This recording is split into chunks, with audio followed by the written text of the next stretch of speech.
নমস্কার।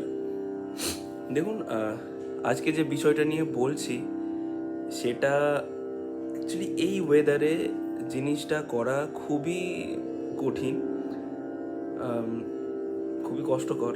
কিন্তু তাও আমি কেন বলছি, কারণ নিজেকে নিখুঁতভাবে গড়ে তোলার জন্য বা যতটা যতটা অ্যাকিউরেটলি নিজেকে একদম গড়ে তোলা যায়, তো সেটার জন্য না অনেক কিছু ছাড়তে হবে, অনেক কিছু ত্যাগ স্বীকার করতে হবে। মানে অপশনস নেই যদি আমি নিজেকে একদম সেইভাবে তৈরি করতে চাইছি। তো ঠিক আছে, তো এইখানে এই যে আমরা যখন রেয়াজে বসছি, ঠিক আছে, রেয়াজ বা প্র্যাকটিস করতে যখন আমরা বসছি, তখন অনেক কিছু কারণে আমাদের এই যে গলাটা না এফেক্টেড হয়েছে। এক তো হচ্ছে তানপুরের আওয়াজ যদি খুব বেশি বেড়ে থাকছে, বা হারমোনিয়ামে আমরা যদি করছি হারমোনিয়ামের আওয়াজ যদি অনেক বেশি বেড়ে থাকছে, বা সঠিকভাবে সকালে উঠেই যদি আমি একটু বেসের দিকে প্র্যাকটিস না করি, বা খুব তাড়াতাড়ি যদি ওপরের দিকে চলে যায় আপার অক্টেভের দিকে, ঠিক আছে, তো অনেক কিছু কারণ থাকে গলার ওপর একটা প্রেশার পড়ার। কিন্তু এটা ছাড়াও আর একটা বিশেষ কারণ থাকে, সেটা হচ্ছে ফ্যান। একদম ঠিক। ফ্যান কিভাবে এফেক্ট ফেলে সেটা হচ্ছে, অনেক জায়গায় আমি অনেক বাড়িতে দেখেছি যে যখন তারা কোনো সঙ্গীত শিক্ষার্থী রেয়াজ করতে বসছে বা প্র্যাকটিসে বসছে, একদম ডাইরেক্ট ফ্যানের নিচে বসছে, ঠিক আছে। এইবার দুটো জিনিস হচ্ছে, একটা হচ্ছে ফ্যান যখন চলছে ফুল স্পিডে যখন ফ্যানটা চলছে না, তার হাওয়াটা মানে কিছু কিছু বাড়িতে দেখেছি এতটাই জোরে ফ্যানের স্পিড, এতটাই স্পিড ফ্যান, তার হাওয়াটা তো তত স্পিডে নামছে নিচের দিকে। যার জন্য কি হচ্ছে, যে তানপুরাটা যে বাজছে, ঠিক আছে, বা হারমোনিয়ামে আমরা যখন করছি, যে একটা একটা নির্দিষ্ট ফ্রিকোয়েন্সি থাকে, ঠিক আছে, সেই ফ্রিকোয়েন্সিটা নষ্ট হয়ে যাচ্ছে, এদিক ওদিক করে দিচ্ছে। কারণ হাওয়াটা যখন নামছে, আর যখন তানপুরা সাউন্ডটা যখন আমরা শুনছি কানে, সেটা ডাইরেক্ট অতটা ইজিলি আমাদের কানে এসে পৌঁছাচ্ছে না, মাহলটাকে ডিস্টার্ব করে দিচ্ছে। এক, দু নম্বর, ফ্যান যত স্পিডে ঘুরবে, ম্যাক্সিমাম বাড়িতে আমি এটা দেখেছি, যত স্পিডে ফ্যান ঘুরছে তার থেকে একটা নয়েজ আসছে, আওয়াজও তত জোরে আসছে। এবার যার জন্য কি হচ্ছে, তানপুরার আওয়াজটা এখন, যেমন এখানে আমার ফ্যান অফ আছে, ঠিক আছে, তো তানপুরার আওয়াজটা যখন আমি এই ভলিউমে রাখছি যাতে আমার গলার আওয়াজটা একদম নর্মালভাবেই পড়ে, খুব বেশি চিৎকার যাতে না করতে হয়। সা সা রে গা ধনি সা রে গা মা রে সা। এখন যদি আমি ফ্যানটাকে অন করে দিই এবং ফুল স্পিডে চললে, তো আমার ওপরে যে ফ্যানটা আছে এটা থেকেও অনেক বেশি আওয়াজ আসে, নয়েজ আসে, ঠিক আছে।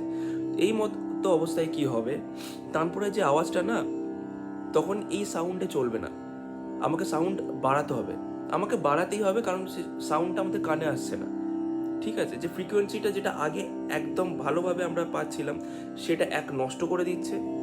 দ্বিতীয়ত হচ্ছে, এই যে আওয়াজটা আমাকে অটোমেটিক্যালি তখন এতটা বাড়াতে হচ্ছে, ঠিক আছে, এটা ডিপেন্ড করছে কতটা আমার ফ্যান থেকে আওয়াজটা আসছে। এইবার যখন তানপুরের আওয়াজটা আমাকে বাড়াতে হলো, তানপুরের আওয়াজ বাড়ানোর সাথে সাথে আর একটা প্রবলেম কি হয়ে যাচ্ছে, আওয়াজ বেড়ে গেছে তো আমাকে গলার ভলিউমও বাড়াতে হবে। গলার ভলিউম বাড়ানোর ফলে কি হচ্ছে, যে নর্মাল যে টোনটা থাকছে, আমি যদি এখন তানপুরের আওয়াজটাকে এতটা বাড়িয়ে দিই, ঠিক আছে, আগে যে থ্রোটা করছিলাম, এখনও কি আমি ওই থ্রোতে গাইতে পারবো না? গাইতে পারবো, কিন্তু তাতে কি হবে, দুটো কান, একটা কান দিয়ে তানপুরাকে শুনতে হবে, একটা কান দিয়ে নিজের আওয়াজকে শুনতে হবে। তানপুরাকে তো আমি শুনতে পেয়ে যাবো, কিন্তু নিজের আওয়াজকে আমি কিভাবে শুনতে পাবো তখন? এই যে আমি অটোমেটিক্যালি আমার গলার আওয়াজ বেড়ে গেছে, কিন্তু আমি না চাইলেও অজান্তেই বেড়ে যাবে, ঠিক আছে। তো এখন আমি যদি গায়ে গা, আগে থ্রোটা ছিল আমার গা, এখন থ্রোটা হয়ে গেল গা, গা মা পা, গা মা পা মা, গা মা রে সা। আগের থ্রোটা ছিল আমার গা মা পা মা, গা মা রে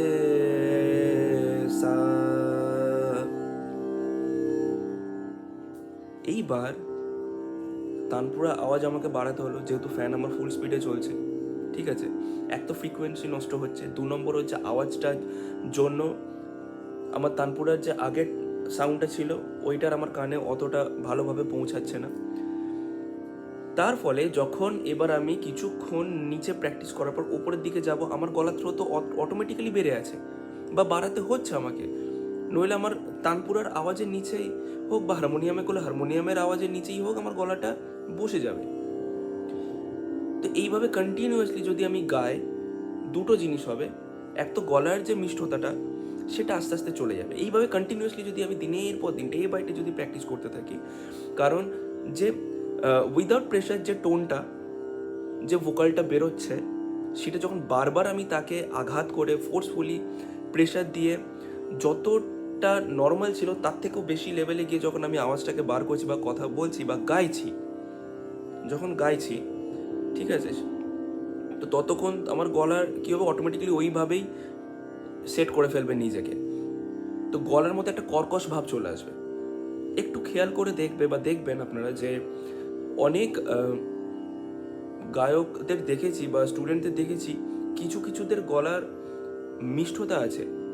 ঠিক আছে, ধরুন গান যখন তারা শুরু করেছিল, আমি যদি ধরে নিতে তারা 5-6 বছর গান করছে, দুজনাকে আমি এরমও দেখেছি যে গান করছে, তারা দুজনে একই সময় ধরে গান শুরু করেছে। ঠিক আছে, একজনের গলাটা একদম মিষ্টতাটা আছে, বজায় আছে, কিন্তু আরেকজনের গলাটা আগে যতটা মিষ্টতা ছিল এখন ততটা নেই, গলা একটা কর্কশ ভাব চলে এসেছে। কেন? এইটা একটা রিজন হয়, যা আমি প্রয়োজনের তুলনায় অতিরিক্ত বেশি চিৎকার করলে বা আওয়াজ বার করে যদি আমি গান গাই, তাহলে আমার গলা হ্যাম্পার্ড হবেই, আর আওয়াজ যেটা নর্মাল যেটা আমাদের বেরোনোর কথা ছিল সেটা থাকবে না, কোনোভাবেই থাকবে না। আর তখন যদি ভাবি যে না, আমি ফ্যান অফ করে রাখবো, সাউন্ড যতটা হয় একদম শোনা দরকার ততটা আমি রাখবো, হবে না। কারণ ওইভাবে অভ্যাসটা হয়ে যাবে যে তানপুরে আওয়াজটা কম আছে, পাশের জনের জন্য ঠিক আছে, যথেষ্ট আওয়াজ, কিন্তু আমি তো ওইভাবে অভ্যস্ত হয়ে গেছি অতটা গম গম আওয়াজে, তো আমার কানও ওটাকে বলবে, ব্রেনে আমার এইভাবেই মেসেজটাকে পাঠাবে যে হচ্ছে না, আরেকটু বাড়াও, নইলে গাইতে পারবে না, আরেকটু বাড়াও, নইলে হয়তো সুর মিলবে না বা সুর শুনতে পাবে না। এখন সবাই এটাই বলবে শোনার পর বা ভাববে যে যা গরম পড়েছে সেখানে কি করব, ফ্যান তো আমাকে চালাতে হবে। হ্যাঁ, আমিও ফ্যান চালাই। ঠিক আছে, এই ক্ষেত্রে যে ব্যাপারগুলো করা যেতে পারে, এক, যদি বাড়িতে এসি থাকছে, ঠিক আছে, তো আমি বলবো যে অ্যাটলিস্ট যতটুকু প্র্যাকটিস করছেন বা করছো সেটা আধ ঘন্টা হোক, 1 ঘন্টা হোক, ঠিক আছে, এসি চালিয়ে করতে পারো, কিন্তু টেম্পারেচার, এসি চললে টেম্পারেচার সেখানে যেন অ্যাটলিস্ট 28 থাকে, ওর নিচে না। অ্যাটলিস্ট মাহলটা অ্যাটলিস্ট ঠান্ডা, মানে গরমটা কাটানো নিয়ে কথা। ঠিক আছে, 2 নম্বর হচ্ছে, এবার সবার বাড়িতে তো এসি থাকবে না। 2 নম্বর হচ্ছে যাদের বাড়িতে নেই তারা কি করবে, ফ্যানের নিচে এক হয় ডাইরেক্ট বসো না, একটু ফ্যান থেকে দূরে গিয়ে বসো। ঠিক আছে, দরকার পড়ে নিচে বসে রেয়াজ করো, খাটে বসে করতে হবে এরকম কিছু নেই, নিচে বসেও করতে পারো। ঠিক আছে, সেটাও যদি না হয় দেন আমি বলবো ফ্যানের স্পিড একদম একদম কমিয়ে রাখো, একদম কমিয়ে রাখো। ঠিক আছে, গান গাইতে গাইতে যদি 1 ঘন্টা গান রেয়াজ করছো, তাতে যদি একটু ঘেমে যাচ্ছ, তাতে কিছু অসুবিধা হবে না, কিচ্ছু প্রবলেম হবে না। ঠিক আছে, ফ্যানের স্পিড ততটাই রাখো যাতে তোমাদের আওয়াজটা, ফ্যানের আওয়াজটাতে কানে না আসে কোনোভাবেই। কানে যদি আওয়াজ আসে, দুটো জিনিস, এক তানপুরা, সেকেন্ড তবলা। ঠিক আছে, এই দুটো ছাড়া কোনো কিছু আওয়াজই যেন না আসে। বা তানপুরাতে যদি প্র্যাকটিস না করছো, হারমোনিয়ামের বেলও ততটাই করবে যতটুকু তোমাদের কানকে দরকার শোনার জন্য।